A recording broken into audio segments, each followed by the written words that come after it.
Bonjour à tous, on se retrouve aujourd'hui pour une nouvelle vidéo. Les parfums Zara, vous m'avez posé beaucoup de questions. Ça interpelle toujours. Alors certaines me disent, moi, quand je vais en magasin, je n'y sens que de l'alcool. Moi, vraiment, je n'aime pas les parfums Zara. Moi, je trouve que Zara fait des parfums qui sont assez extraordinaires pour le prix. Je trouve qu'ils méritent vraiment le détour et je vais vous expliquer un petit peu pourquoi et la collection que j'ai. Donc j'en ai pas mal, vraiment beaucoup, dans des gammes différentes. Je vais vous expliquer et pourquoi aussi je les porte au quotidien alors que j'ai des parfums qui sont beaucoup plus haut de gamme. C'est parti. Alors déjà pour moi, Zara est une des rares enseignes à faire des parfums avec un excellent rapport qualité-prix. Je m'explique. Des collaborations avec Jo Malone. Certaines n'ont pas des tenues folles, mais les originaux non plus. Donc pour le prix, je trouve que ça vaut vraiment le détour. On a quand même des flacons, pas pour toutes les collabs, mais on a des flacons qui sont quand même relativement beaux, bouchons aimantés. Je trouve que pour le prix, on est vraiment pas mal quand même. On va commencer par cette gamme qui est dans la gamme en collaboration avec Jo Malone. Il y a pas mal de parfumeurs qui ont travaillé avec les parfums Zara. Je vais essayer de ne pas faire de dinguerie et pas en faire tomber par terre. Mais vous sentez arriver la catastrophe à vous aussi? Oui, moi aussi. J'en ai 3 dans cette gamme, 2 à mon mari et 1 à moi. Celui à moi, c'est Fleur d'Oranger. Je vous en ai parlé cet été parce que je devais me racheter au d'essence. Au printemps, ils n'avaient pas le format, le grand format. J'essaie de plus acheter les petits formats chez Diptyque parce que oui, ils sont plus accessibles, mais ça revient beaucoup plus cher. Comme la plupart du temps dans les parfums. J'ai décidé d'essayer celui-là. Je l'avais eu dans un calendrier de l'Avent il y a peut-être 2 ou 3 ans. Et ce calendrier de l'Avent, je l'avais acheté en solde pour peut-être 29 € au lieu de 99 € sur Zara. Il y avait un petit échantillon comme ça, là, dans la même gamme que ça, dans le même format, il y avait Fleur d'Oranger. Je l'avais trouvé génial. J'avais trouvé qu'il était très ressemblant à Eau d'Essence. On a une fleur d'oranger qui est assez verte et un peu fraîche et piquante.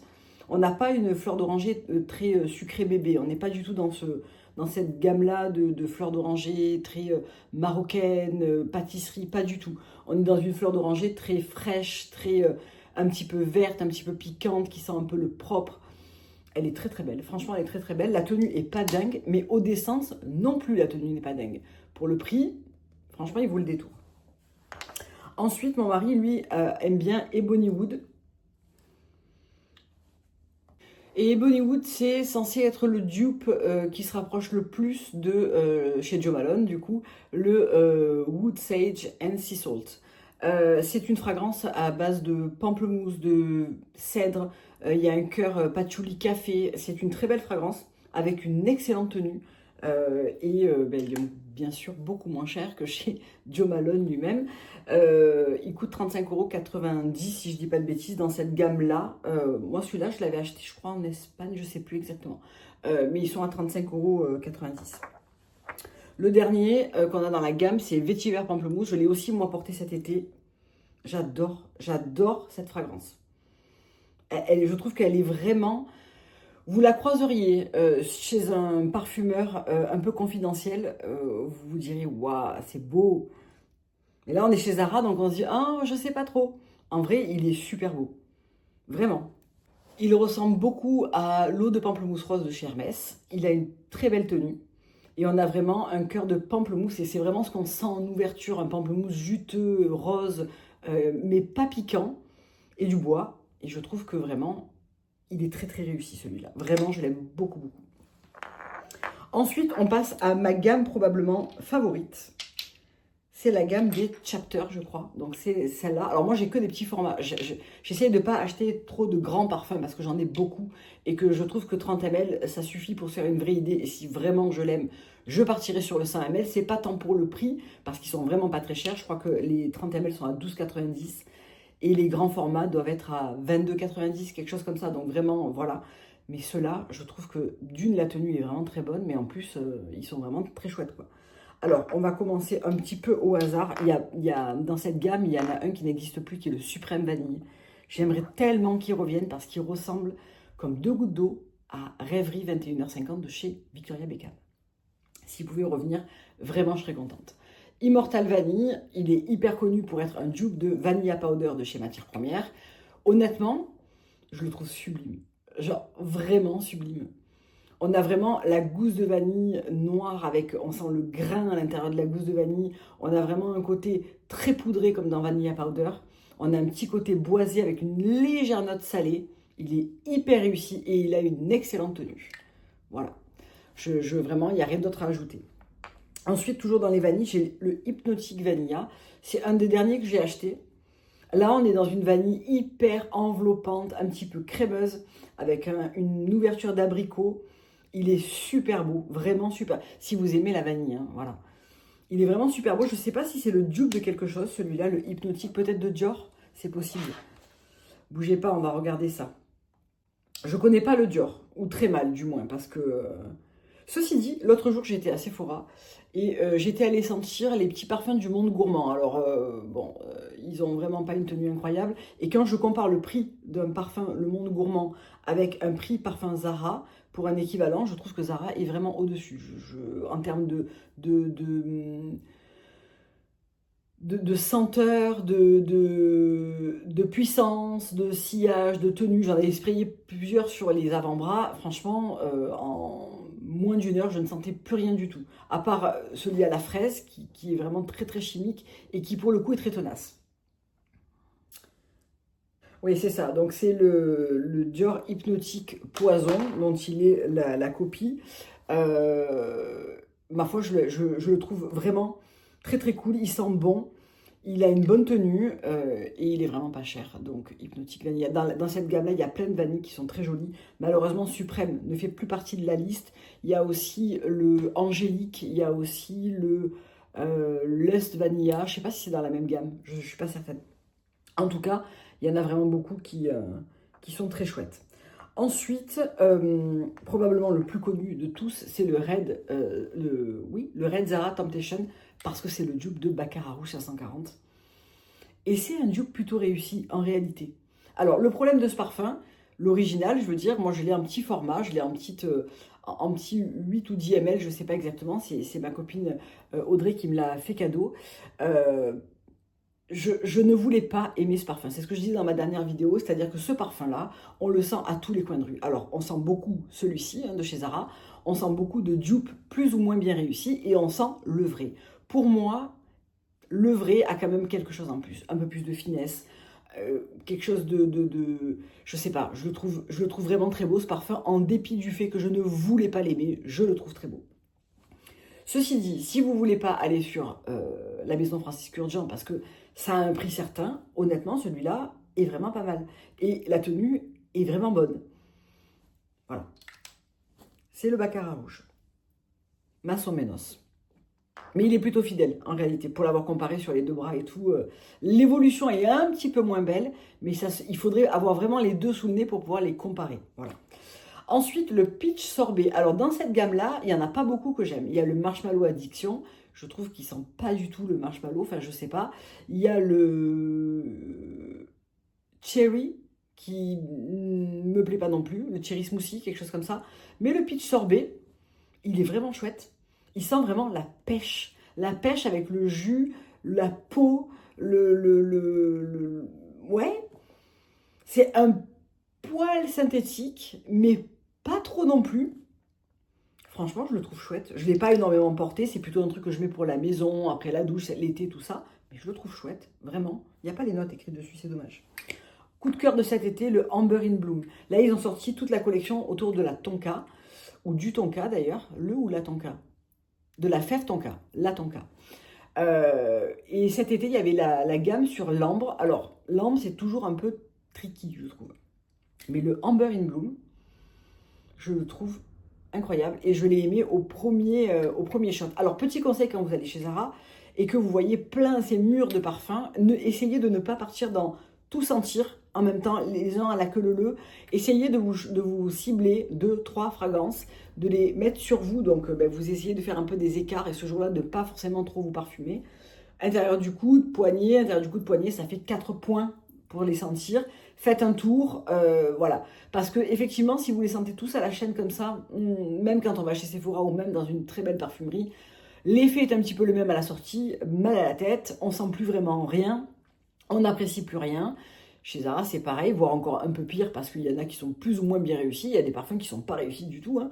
Et il y en a où vraiment ce sont des pépites et on pourrait vraiment passer à côté, alors qu'en fait, si on avait moins fourré le nez partout, on les aurait peut-être appréciés.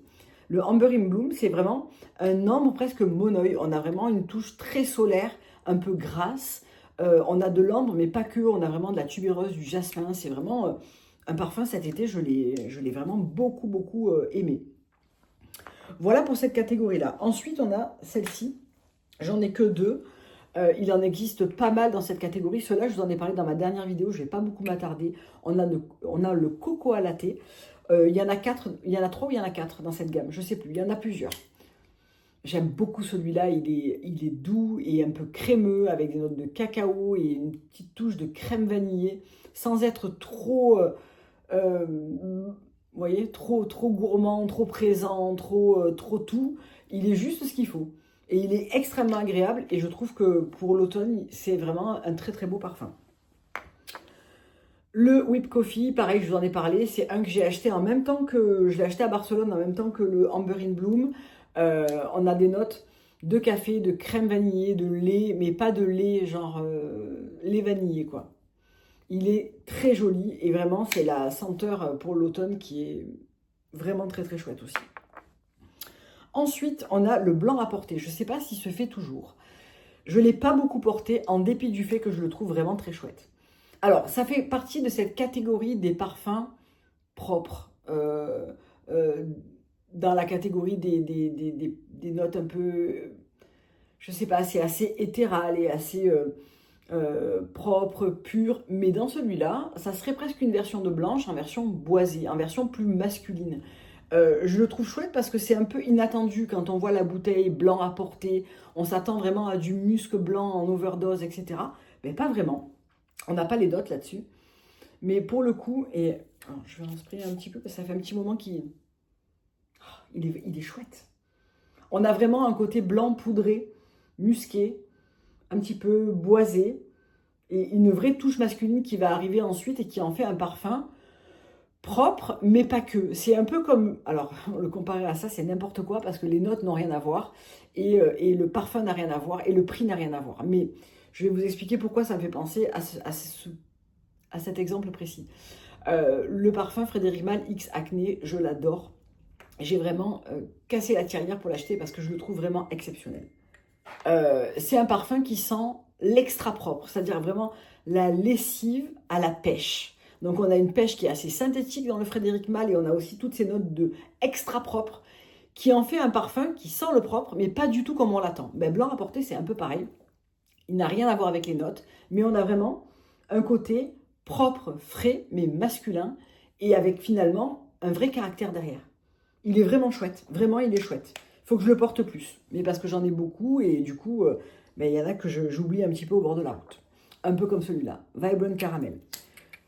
Je l'ai senti en boutique, je me suis dit, je ne sais pas si je l'aime ou si je l'aime pas. Je l'avais sprayé sur moi une première fois, une deuxième fois. Même s'ils sont pas chers, je les achète jamais du premier coup parce que j'ai beaucoup de parfums et j'ai pas envie de me retrouver avec des montagnes et des montagnes. À ce jour, je ne sais toujours pas quoi penser de ce parfum. Dans la bouteille, là comme ça, je le trouve génial. Mais il ne me correspond pas. Vous voyez, c'est plus ça en fait, l'idée, l'histoire. Alors on va regarder les notes parce que je m'en souviens plus et comme je le porte pas, ben voilà. Alors est-ce que déjà c'est un dupe de quelque chose? Peut-être. Alors a priori, c'est un dupe de Prada Paradoxe. Je ne le connais pas, le Prada Paradoxe, donc je ne peux pas me prononcer. Mais on va aller voir les notes ensemble parce que honnêtement, je ne les ai pas du tout en tête. Alors, on a de la bergamote, de la mandarine en ouverture, en notes de cœur des fleurs de pommier et des notes de cœur de fleurs de pommier et des notes de fond vanillé et praliné. Bon.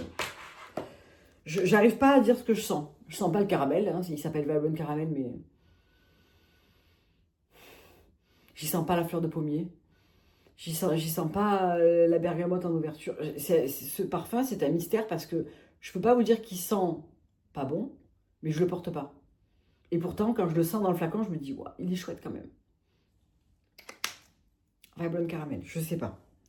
Et ensuite, j'ai ces trois-là que j'avais eu dans le calendrier de l'Avent, que j'ai ressorti récemment. Alors, il y en a qui n'existent plus, je sens. Je pense, le Stunningly Venice. Je n'aime pas du tout. Je trouve vraiment que ça sent la vieille dame, mais pas dans le bon sens du terme. La vieille dame. Le Creatively Shanghai, lui j'aime bien. Il est assez fruité, agrumé. Il est assez sympa, bien que je ne l'ai pas porté, mais je pourrais carrément l'emporter en vacances, l'été, post-douche, etc. Il ferait très très bien le job. C'est pas... Alors ça fait partie de la gamme Jo Malone et je ne les trouve pas... voilà. Mais il est pas mauvais celui-là. Et un que j'aime bien, c'est le Magnificently Dubai. Là, on a des accords vraiment ambre, oud, un peu vanillé. On a quelque chose d'assez lourd. Alors, je l'aime, mais c'est pas ma came. Mais je l'aime. C'est pas mon poison, vous voyez. Il est beau, mais pas pour moi. Je le porte pas. Mais ça, mon mari pourrait le porter, carrément. En hiver, il est très chouette. Il est rond, il est assez oriental. Non, il est joli. Voilà, donc on a fait le tour de ce que j'ai. Si je dois vous faire un top 3 de mes préférés, ça serait très clairement Fleur d'Oranger, Immortal Vanille. J'hésite. J'hésite, mais en même temps, je joue pas ma vie, donc on se détend. Whipped Coffee. Voilà.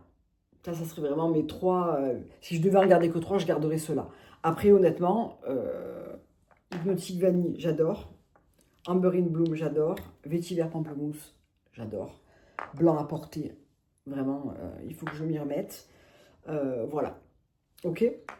Donc, dites-moi vous si je passe à côté d'un parfum absolument extraordinaire que je dois aller sentir chez Zara. Zara, vous ne m'écouterez pas, je le sais bien, mais ramenez-nous Supreme Vanilla. Hein. Ça serait bien cordial. Et puis, moi, je vous dis à très bientôt pour une prochaine vidéo. Beaucoup m'ont demandé une vidéo collection de parfums. Ça m'angoisse à l'avance, cette vidéo, parce que j'en ai beaucoup. Ça veut dire qu'il faut que quand je les déroule, je vous donne quand même un petit peu des informations sur le parfum, ou vous voulez les voir comme ça, juste en mode montre-moi ta collection, quoi. Dites-moi, et on fera ça. Voilà, je le ferai, c'est promis. Je vous embrasse, bonne journée, au revoir.